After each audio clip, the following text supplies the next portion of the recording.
Assalamualaikum warahmatullahi wabarakatuh. Innal hamda wa syukran ala Allah.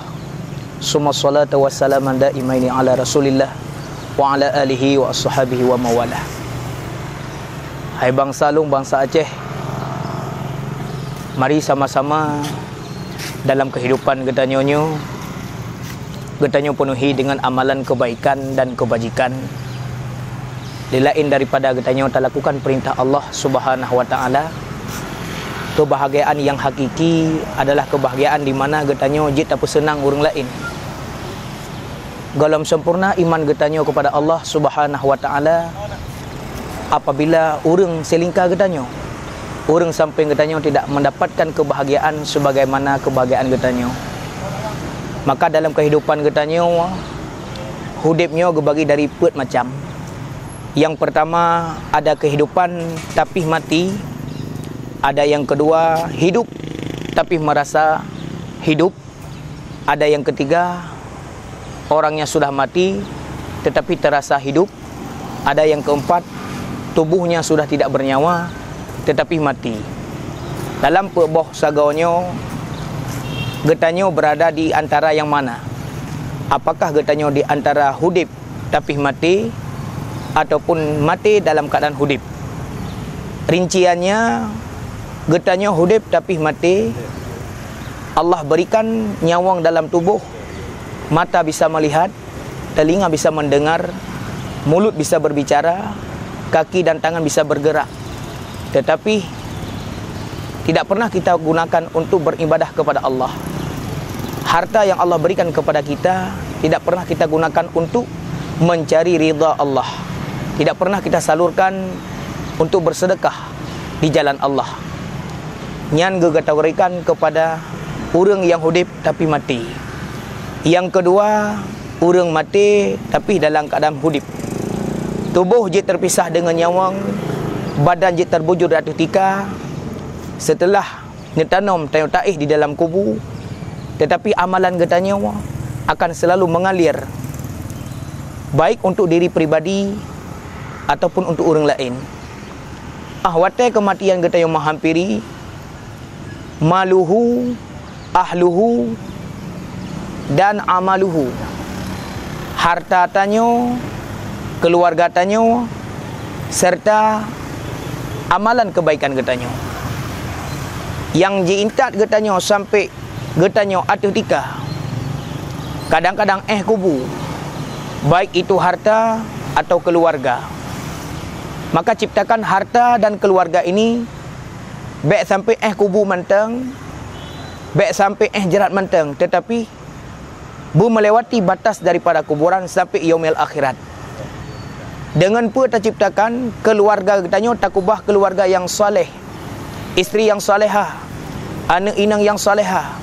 Tempat ji kena bah adalah tempat agama Allah. Tak kala getanyo kam meninggal, tahu apa Allah Ta'ala, anaknya lah, perumahnya lah yang akan menyalurkan, ditransfer amalan-amalan kebaikan, fahala-fahala kepada getanyo. Tak kala getanyo taih dalam kubur. Maka kadang-kadang nak urung pegah harta dengan anaknya hanya terpasau dalam kuburan. Kepa mewah rumah, kepa raya harta, kepa le kendaraan, motor mula iba, harta mengguncang-guncang, tanah belang luah, tanah sawit jajadan. Tetapi hanya terpasau dalam kubur. Yang hanya terpasau adalah in barang. Adapun manfaat daripada harta, manfaat daripada kekayaan, nyolah yang kita pasau dalam kubur dengan cara tak infakkan kepada jalan Allah, tak sedekahkan kepada jalan Allah. Begitu pula harta getanyo, maluhu, uronyo getanyo mantang panjang jarawa, mantang je tak bantu orang lain.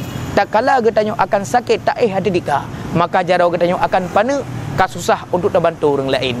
Uronyo orang melomba-lomba gelit harta, uronyo orang melomba-lomba gemita nafkah, tujuan untuk anak dan istrinya.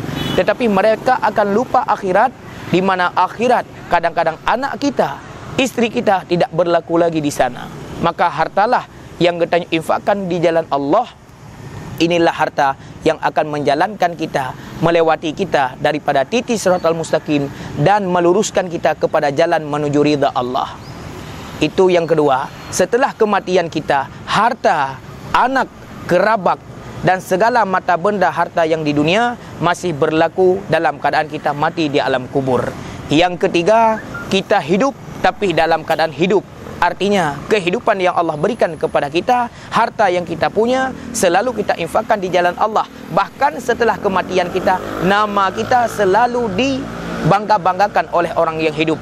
Nama kita selalu berada di dalam doa orang yang sedang hidup. Maka itu dinamakan hidup dalam keadaan hidup. Alangkah ruginya kehidupan kita yang dinamakan yang keempat, yaitu mati tapi dalam keadaan kematian. Artinya dalam kehidupan kita di dunia, kita tidak pernah berbuat kebaikan, kita tidak pernah menolong orang lain, bahkan orang tua kita, istri kita, anak kita telantarkan. Setelah mati pula, segala amalan kejahatan akan kita tanggung, mulai daripada kuburan sampai di yaumil akhirat. Maka barang siapa yang hidup dalam keadaan mendapat murka Allah, maka di alam kuburnya akan menjadi lubang daripada lubang neraka. Hari ini setiap saat kita berdoa, ya Allah, jadikan kuburan si fulan satu kubur daripada kebun syurga, dan jangan jadikan kuburan dia satu lubang dari lubang neraka. Tetapi si fulan tidak pernah berbuat kebaikan semasa hidupnya. Inilah kehidupan kita saat ini. Melampaui batas, melampaui tempat. Sekarang yang kita kerjakan hanyalah bercita-cita untuk mendapatkan kekayaan dunia, tetapi lupa akan kekayaan di akhirat kelak. Mudah-mudahan ini yang saya dapat sampaikan. Di mana kesalahan dan kejanggalan, saya minta maaf. Billahi taufiq wal hidayah. Assalamualaikum warahmatullahi wabarakatuh.